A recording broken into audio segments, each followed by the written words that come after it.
Olá, alunos! Seja muito bem-vindo à nossa aula de agrometeorologia e climatologia.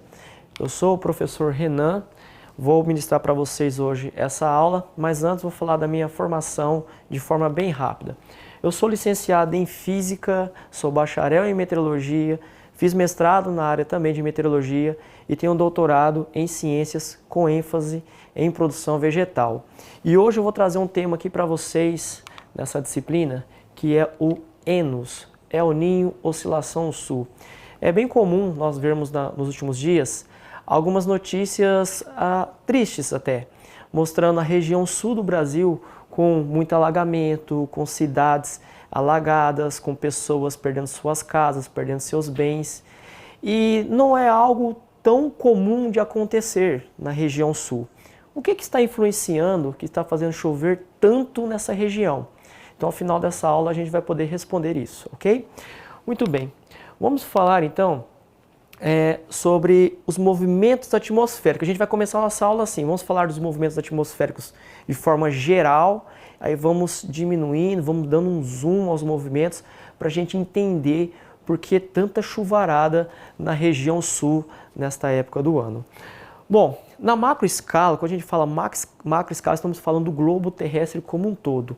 A luz solar incide de forma diferente em todo o globo. Na região do Equador, os raios solares vêm de forma perpendicular, forma reta, 90 graus. Já nos polos, os raios solares eles passam tangenciando o globo terrestre. Consequentemente, o aquecimento global é diferente a depender da região que está localizado. Bom, se nós temos aquecimento de formas diferentes, nós temos temperaturas diferentes ao longo do globo. Se temos temperaturas diferentes, consequentemente também vamos ter pressões diferentes, pressões atmosféricas. Pressão atmosférica é uma variável muito importante na área da agrometeorologia, da meteorologia como um todo. O que isso causa? Vou trazer aqui para vocês uma imagem já completa do que a gente chama de células atmosféricas, que são os movimentos, são as circulações que regem os movimentos atmosféricos. A gente vai ver aqui de forma geral, depois vou explicar termo a termo. De forma geral, nós temos o seguinte: no Equador, a atmosfera ela é mais alta, 12, 14, 15, pode chegar até 16 quilômetros de altitude, é muito alto. Então nós temos aquelas nuvens muito elevadas, aquelas nuvens de tempestades bem pronunciadas. Já nos polos, como a temperatura é menor, a atmosfera ela é um pouco mais baixa. É isso mesmo, gente, a atmosfera ela tem um limite que a gente trabalha. E chega aí a seus 8, 9, 10 quilômetros de altura.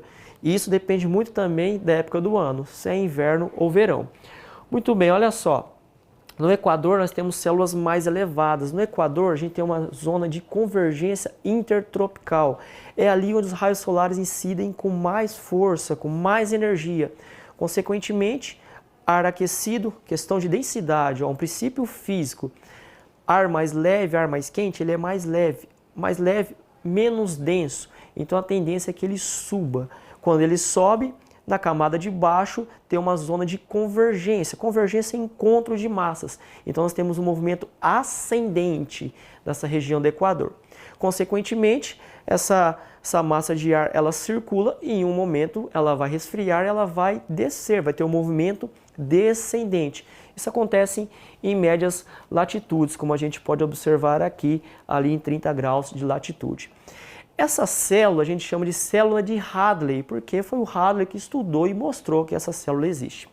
Bom, isso explica um pouco dos movimentos atmosféricos, que, associado a um movimento de rotação, nós temos o que chamamos de ventos alísios. Olha só que interessante. Os ventos alísios têm dois tipos. Temos os ventos alísios úmidos, que são os que sopram dos trópicos para o Equador. O que tem lá no Equador, linha do Equador? A maior parte são oceanos.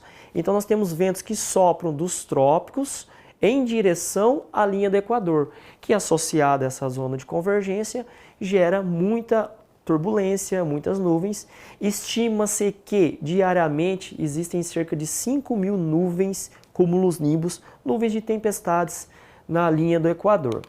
Bom, então nós temos o que chamamos de ventos alísios. Eles ocorrem neste sentido de sudeste no hemisfério sul e de nordeste no hemisfério norte. Lembrando, a linha do Equador corta então hemisfério norte e hemisfério sul. Esse é um primeiro movimento importante para nós. Os ventos alísios associados à zona de convergência intertropical, que é aquela região ali do Equador. Bom, com isso a gente vai ter esses ventos predominantes. Além disso, então nós temos as áreas de baixa pressão, onde tem a convergência dos ventos, fazendo com que tenhamos várias nuvens que subindo a umidade. Lembrando, a umidade ela vem da superfície terrestre, ela não vem da parte de cima. Oh, mas espera aí, professor, a chuva não vem de cima? Sim, a chuva vem do céu, porém a umidade que subiu para essas nuvens foram todas da superfície terrestre. Então nós temos aqui as áreas de baixa pressão, uma área de alta pressão, depois uma outra área de baixa pressão. O que é importante para nós nesse momento é essa região aqui do clima tropical, que fica entre os trópicos de Capricórnio e o trópico de Câncer, que é a nossa área principal de estudo para entender esse fenômeno El Niño.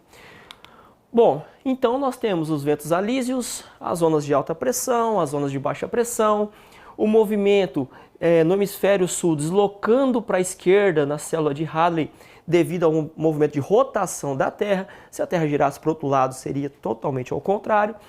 Então, esse é o movimento que nós temos de forma macro escala.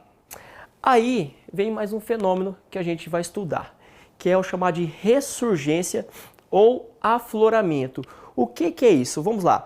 Imagine uma bacia com água. E o ventilador geralmente tem 3 velocidades, A1, A2 e A3. Imagine a bacia com água e você está com o seu ventilador ligado em cima dessa bacia, soprando a água. O que vai acontecer? A água quente ela vai ser empurrada para uma direção da bacia, em consequência, uma água que está no fundo da bacia começa a subir e substituir aquela água da camada superficial. Isso acontece, claro, uma baixa velocidade, de maneira demorada, mas isso acontece no oceano. Consequentemente, essas águas que vêm do fundo trazem muitos nutrientes do fundo do oceano, do fundo do mar. E onde tem muitos nutrientes, consequentemente, nós temos muitos peixes, pois tem alimentação, cadeia alimentar e etc. E isso foi observado lá antigamente e foi quando surgiu o nome El Niño, que é o que a gente vai entender agora. Então nós temos aqui um exemplo do que seria esse afloramento do mar. O que é o efeito de ressurgência? A gente observa que temos aqui o vento empurrando a água superficial numa certa direção, consequentemente aquela água da parte subsuperficial, ela sobe, substituindo aquela água da superfície, tá? Isso é muito comum em regiões costeiras. Bom, e quem que movimenta a atmosfera? Gente, a atmosfera ela é regida pela superfície terrestre, por uma camada acima chamada troposfera, 10 a 12 km de altura, e na camada superficial ali dos oceanos, tá? Então, o que acontece nesses limiares é o que movimenta todo o clima do planeta Terra, tá? Então, o que foi o tal do El Niño? O El Niño foi um aquecimento anormal das águas superficiais e subsuperficiais que foi observado no Pacífico Equatorial. E isso foi muito observado na época do Natal, lá ao norte do país do Peru. Por isso que tem o nome de El Niño, para fazer veemência ao menino Jesus, ao ninho Jesus. Por isso que deu-se o nome de El Niño, pois essa época do ano era comum ter esse aquecimento, ter uma fartura de peixes devido aos nutrientes, como comentei agora há pouco, e consequentemente deram esse nome.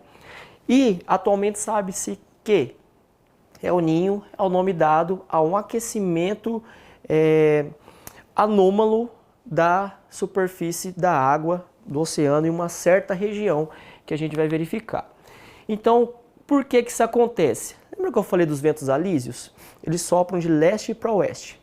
Suponhamos que tenhamos um ventilador na velocidade, tem 3 velocidades. Em anos normais, que seria normal, sem El Niño, sem Laninha.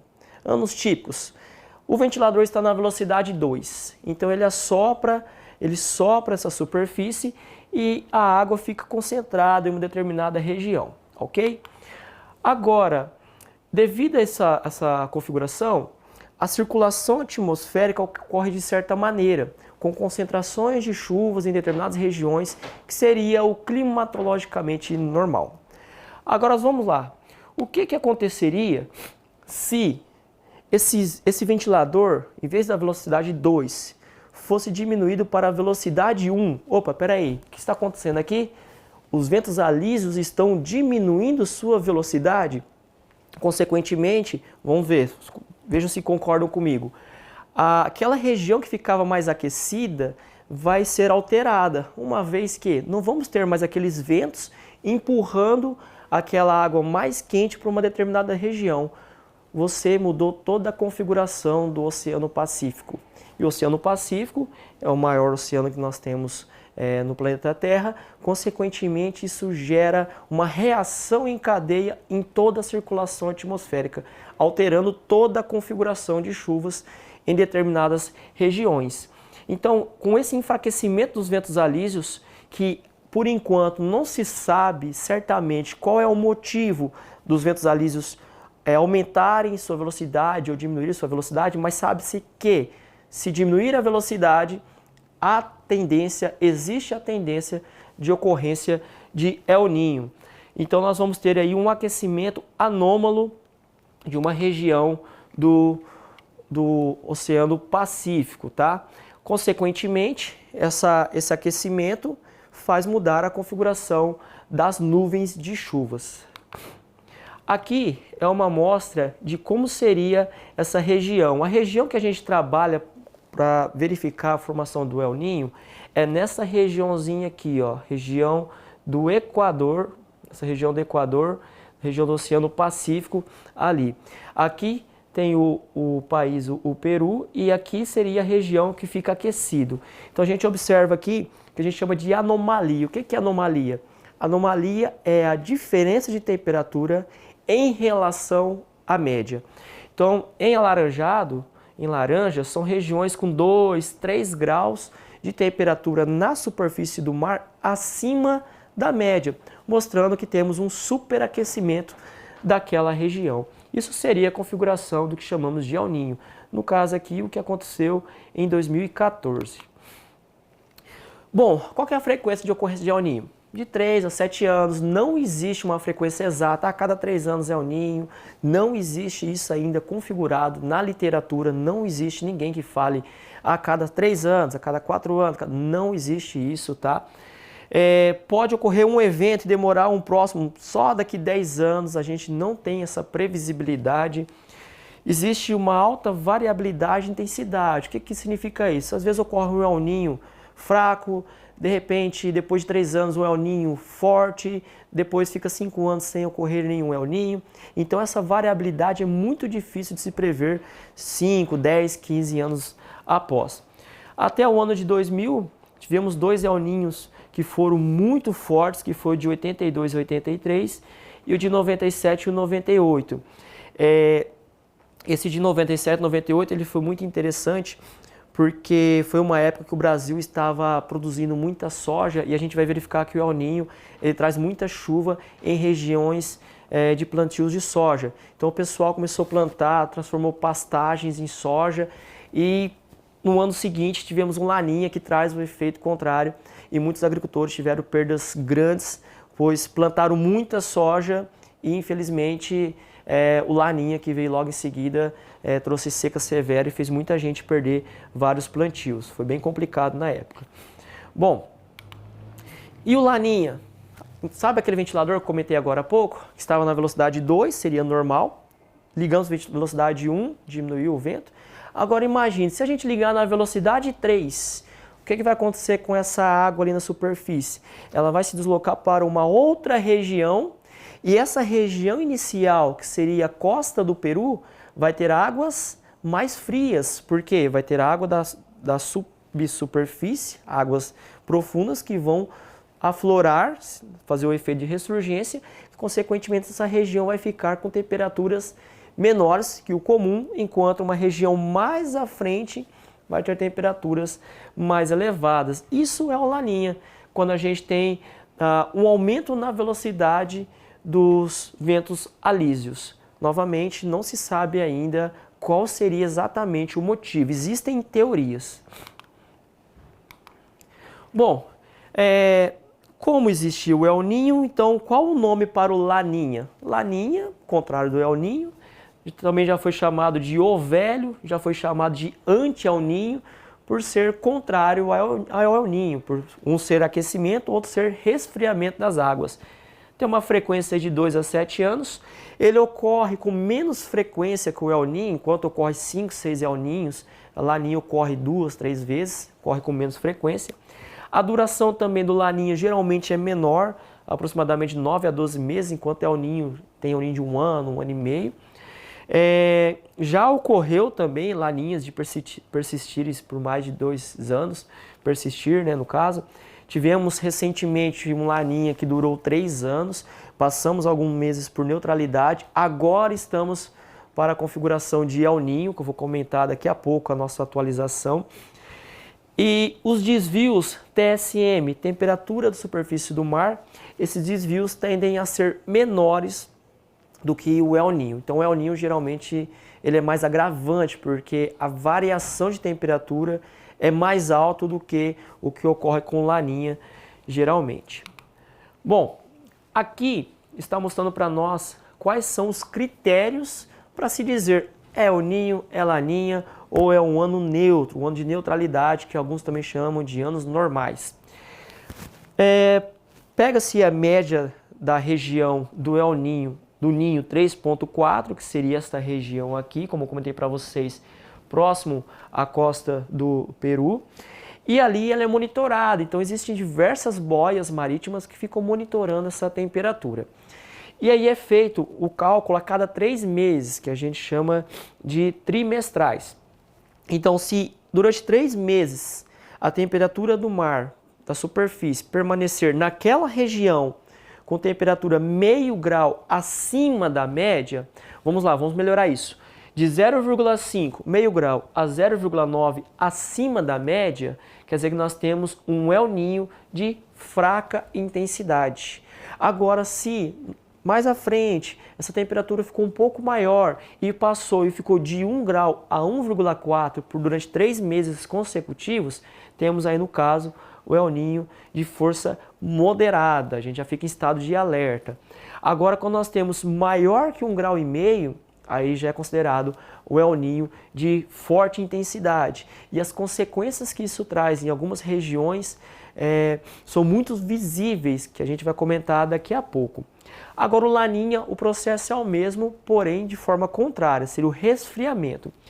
Se a anomalia da água, lembra? Anomalia diferença em relação à média. Então pega a média da temperatura da superfície do mar e se for meio grau a menos 0,9, de meio grau a 0,9 abaixo da média, nós temos o que chamamos de Laninha de fraca intensidade. Agora, se durante mais 3 meses, 4 meses, 5 meses persistir e ficar de 1 grau a 1,4 abaixo da média, teríamos o que chamamos de Laninha moderada. E quando essa anomalia é menor que 1,5 grau, ou seja, 1,5 grau abaixo da média, então a água ali na superfície, na região que é monitorada, está mais fria que o normal, é considerado então de um Laninha forte, tá? Gente, conforme acontece o Laninha, o El Ninho, demora de 2 a 3 meses para a gente começar a sentir os efeitos nas regiões do globo terrestre. Então isso é muito importante para as previsões climáticas, são aquelas previsões de 2 meses, 3 meses à frente, que hoje em dia a gente precisa fazer muito para questões de políticas públicas, questões de planejamentos agrícolas e questão de economia também. Bom, aqui desde 1950 até 1990, até 2019, nós temos os anos que ocorreram o El Ninho, Laninha e as suas intensidades. Então a gente observa essa linha, primeira linha vermelha, todos que estão acima dessa linha foram El Ninhos que ocorreram. Então a gente consegue observar que a quantidade de El Ninhos de fraca intensidade é mais alta do que a quantidade de laninhas de fraca intensidade, que é abaixo do meio grau que nós temos aqui. A quantidade de El Ninho, a gente observa que El Ninho acima de 1,5 tem mais do que em relação a laninhas acima de 1,5 grau. Além disso, nós não temos registro de nenhum laninha com 2 graus abaixo da média histórica, enquanto que El Ninho 2 graus acima da média histórica, aqui nesse período nós temos 4 que tivemos ocorrência, sendo que um foi bem forte, que foi no ano de 2015 e 2016, que também tivemos muitos problemas com chuvas em algumas regiões do Brasil e secas em outras regiões. Bom, aqui então a tabela mostrando o El Ninho fraco, moderado e o forte, e o muito forte, como eu acabei de comentar, o de 2015, 2016 foi considerado muito forte. O de 97, 98, que também foi forte, que aconteceu aquilo que eu falei para vocês, chuva em abundância, o pessoal plantou muita soja. E o Laninha, nós temos ali o de forte intensidade, o de 88, 89, 2010, 2011, também foi de forte intensidade. Destaque para o Laninha de 75, 76, que foi o ano que tivemos a geada negra, que ficou muito conhecida, pois o Paraná era um dos maiores produtores de café mundial naquele ano, e em questão de uma noite, todos os pés de café que existiam no estado, todos foram dizimados devido a uma geada. Matéria interessante a gente conversar a respeito de geada a qualquer momento desses. Em 75, 76, então, se eu não me engano, 17 de julho de 75, tivemos essa geada, era uma terça-feira, e os pés de café, todos eles, basicamente, podemos dizer que secaram. É como se o efeito fosse que tivesse secado as folhas, e foi um ano de laninha. Por isso que os produtores que trabalham com culturas que são muito suscetíveis a geadas, eles ficam muito antenados, ficam muito ansiosos e atentos quando nós temos anos de laninha, pois a possibilidade de geadas em regiões que costuma ocorrer esse tipo de fenômeno é mais comum. Bom, El Ninho e Laninha, o que eles fazem no globo terrestre? Gente, cada região tem a sua particularidade. Algumas regiões não ocorre nada de muito interessante. Agora, algumas regiões, se tem El Ninho ou Laninha, acontecem algumas coisas. Por exemplo, o lado esquerdo é El Ninho, dezembro, janeiro e fevereiro. O lado direito, dezembro, janeiro e fevereiro, quando tem anos de Laninha. A gente observa essa região aqui, que fica seca quando temos evento de El Ninho, enquanto em anos de Laninha muda totalmente a configuração, nós temos um tempo chuvoso. Falando no Brasil, essa época do ano, nós temos dezembro, janeiro e fevereiro, anos de El Ninho, região sul quente, região norte, nordeste mais seca, a gente vai comentar um pouco mais adiante. E o sul, o extremo sul ali do Brasil, Argentina, Uruguai, uma época mais chuvosa, tá? Claro que se influencia muito a região sul do Brasil, sul do Mato Grosso do Sul, São Paulo, pois a atmosfera ela não tem fronteiras, tá, gente? Isso é algo importante se lembrar também. Enquanto que em anos de Laninha, a gente tem, nesses meses, a região sul um pouco mais fria, então as temperaturas ali no verão um pouco mais baixas do que o de costume quando temos anos de Laninha, então não é aquele verão tão forte, enquanto que a região norte e nordeste ela é mais chuvosa. Já nos meses de inverno nosso, junho, julho e agosto, nós temos configurações diferentes.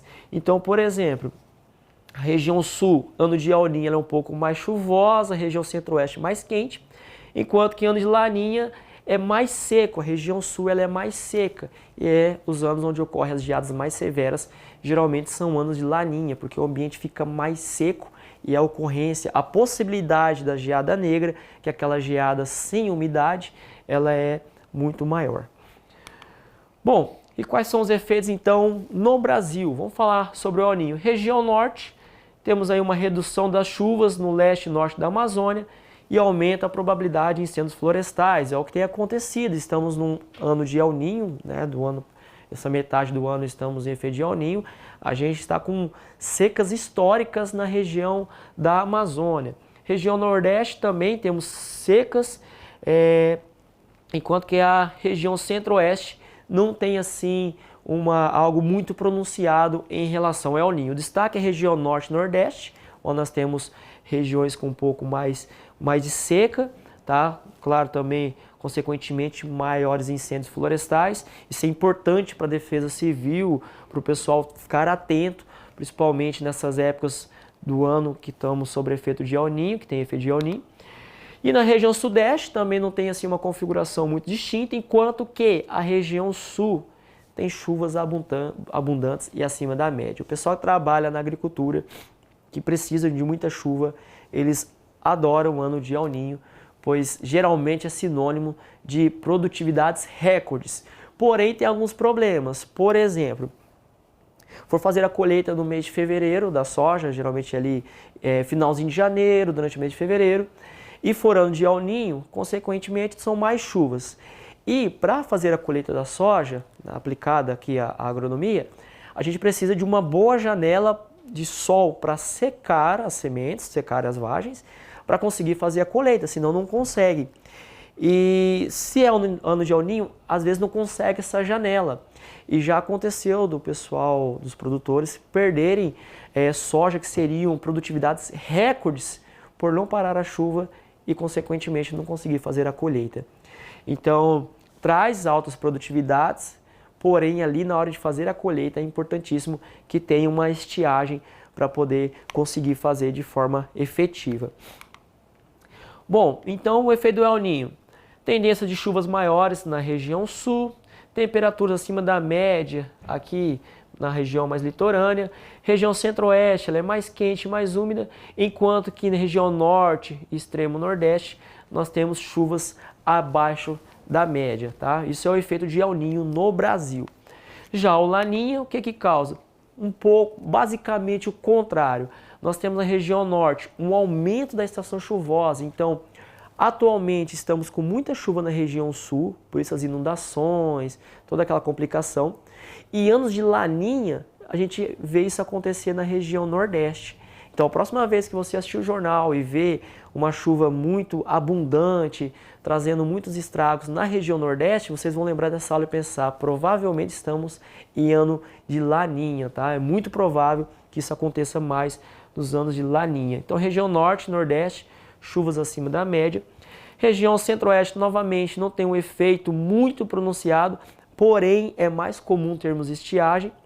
Região sudeste tem uma variaçãozinha na temperatura, enquanto que na região sul temos aí geralmente estiagem, principalmente no inverno. No inverno, na região sul já é comum ser seco, e aí em anos de Laninha a tendência é que tenhamos ainda mais dias sem precipitação, e é onde o pessoal começa a correr atrás de tecnologias como a irrigação, por exemplo, para conseguir produzir de forma efetiva. Bom, um resumo aqui para nós. Então, mudanças com Laninha. Região norte, aumento das chuvas. Região nordeste, aumento das chuvas. Região sul, secas mais severas, enquanto que as demais regiões a gente tem área com pouca previsibilidade. Tá? Esse seria um resuminho aqui para nós do que acontece em anos de Laninha. Bom, como que é feito a divulgação do El Niño, a divulgação do Laninha? Então nós temos boias por comitês internacionais, essas boias são mantidas, e o monitoramento é constante. Todo mundo trabalha com previsão climática, com políticas públicas, com financiamentos agrícolas, por exemplo, sempre estão atentos a essas previsões. Como que é feito? As boias monitoram e são gerados esses mapas meteorológicos de tempos em tempos. A gente consegue acessar o site a qualquer momento e a gente consegue verificar como está a situação. Então nós temos aqui um dado atualizado para nós, 27 de setembro a 4 de outubro. Tá? Então, aula fresquinha aqui para a gente, hein? Então a gente consegue visualizar como está a temperatura da superfície do mar na região onde é monitorada. Porém, a temperatura por si só não é tão interessante para nós. Afinal de contas, qual é a média da temperatura nessa superfície do mar? Não sei dizer para vocês. Por isso que a gente trabalha muito com anomalia. Anomalia é o desvio em relação à média. E é aí que fica interessante para nós. Nós temos aqui o gráfico de anomalia das temperaturas, onde ele traz essa variabilidade. Então a gente observa em vermelho mais intenso, em vermelho mais claro, uma temperatura 3, 4, 5 graus acima da média. Como isso tem se persistido por mais de 3 meses na região na qual é monitorada, então está sim configurado o El Niño. Então é isso que está acontecendo atualmente. Então, o que o El Niño vai trazer para nós? Mais chuvas na região sul, secas mais severas na região da Amazônia, na região nordeste, região centro-sul também, possibilidade de estiagem. É isso que vai estar acontecendo. E quando vai aparecer El Niño? Bom, nós trabalhamos com modelagem. O que seria modelagem? Existem vários scripts, vários programas que nós temos, várias equações que pegam os dados que nós temos, são inseridos nesses modelos, a gente chama de modelos, e eles eles mostram para nós qual é a probabilidade de acontecer algo lá na frente. Então, fazendo uma probabilidade por consenso, que seria a junção de vários modelos, eles têm mostrado para nós o seguinte: estávamos vindo de uma época de Laninha, que seria essa área em azul, desde outubro de 2021, janeiro de 2022, enfim, chegamos a 2023, janeiro até praticamente o mês de abril, estávamos com configuração de Laninha, como eu comentei, estamos há 2, 3 anos com Laninha. Porém, tivemos uma inversão e não tivemos basicamente neutralidade. Saímos de Laninha e já fomos direto para El Niño, então foi muito rápido esse aquecimento, tá? Então atualmente nós estamos aí sobre o efeito de El Niño e os modelos têm mostrado que isso vai persistir por pelo menos mais alguns meses, tá? É isso que tem mostrado nossos modelos meteorológicos. Bom, de forma resumida, então, nós temos um grande contraste aqui no Brasil, né? Anos de El Niño, chuva na região sul, no centro-sul, metade do Brasil para baixo, enquanto que na região norte nós temos secas mais severas. E anos de Laninha temos uma inversão. Nós temos aí mais seco e mais frio na região sul do país como um todo, e na região norte e nordeste nós temos ali mais chuvas mais abundantes. E aí o pessoal trabalha com essas previsões e eles conseguem trazer para nós as probabilidades. É assim que é divulgado a previsão climática. A gente pode acessar o site, que o INEMET tem, o INPE tem essas previsões, onde os modelos traçam para a gente qual é a maior probabilidade de ocorrência de maior temperatura, menor temperatura, mais chuvas, menos chuvas. No caso aqui nós estamos com precipitação, que seria a probabilidade de ocorrência de chuva. Vamos pensar aqui, vamos olhar a região sul, como eu comentei para vocês. Estamos em Laninha, a probabilidade é de maior ocorrência de chuva acima da média. E é o que está mostrando para nós. Nós temos aqui de 50% a 80% de chances de ocorrer chuvas acima da média. Então é assim que os mapas mostram para nós. A região em amarelo, o amarelinho mais claro, de 40% a 50% de chances de ocorrer chuvas abaixo da média, e as regiões em laranja, ali mais forte, até o vermelho, é de 70% a 80% de chances de ocorrer chuvas abaixo da média. Assim que a gente trabalha, então, com as previsões climáticas. A gente consegue ver isso aqui para os próximos 3 meses, é assim que é divulgado as previsões climáticas. Enquanto que a região mais central do Brasil está em branco, quer dizer que ou vai ficar próximo da média ou não conseguimos ter uma previsibilidade, quer dizer que não tem um efeito tão pronunciado, tá? É assim que o pessoal da agrometeorologia, assim que os meteorologistas divulgam para vocês como que funciona a previsão climática, sempre trabalhada em forma de probabilidade. Probabilidade, lembrando, pode acontecer ou não. A maior chance é de tal fenômeno acontecer, tá? Lembrando, é previsão, não é precisão. A gente ainda não tem um poder computacional muito avançado a ponto de conseguir acertar com 100%, ainda mais 3, 4 meses adiante, ok? Pessoal, espero que tenham as referências aqui, espero que tenham gostado da nossa aula, que tenham aprendido um pouquinho. Vou deixar aqui uma curiosidade para vocês. Além do El Niño e do Laninha, deem uma olhada no que seriam os rios voadores. É algo aí também que influencia muito o Brasil. E vocês podem observar que a maioria dos desertos do planeta ficam em latitudes mais ou menos 30 graus. Agora, a nossa região, 30 graus, tem muita chuva. Espera aí, o que será que acontece aqui no Brasil que é diferente dessas outras regiões, que outras regiões são desérticas e a nossa não é? Então, dê uma estudadinha, pesquise um pouco sobre rios voadores, que é algo que a gente pode vir a conversar a qualquer momento.